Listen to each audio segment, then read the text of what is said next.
Hey guys, in this video, I will show you how to change Minecraft server IP. All right, let's begin. To start, go to your Wise Hosting game panel and make sure your server is not running. Once it's offline, head over to the Settings tab and then click on Network. Here, you'll find the option to create a new allocation. Click on the Create Allocation button, and this will generate a brand new port for your server. After the new port is created, set it as your primary port. You can now delete the old port if you no longer need it. Once that's done, start your server again. Your server will now be accessible through the new IP address and port combination. This change is useful if you want a fresh IP or if your current port is causing issues.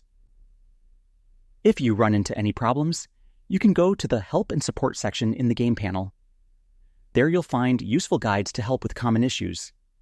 And if you still need assistance, just open a support ticket, and the Wise Hosting team will assist you. So that's basically how you can change Minecraft server IP. And that's it for this video. If you find this helpful, consider subscribing and giving this a big thumbs up. Thanks.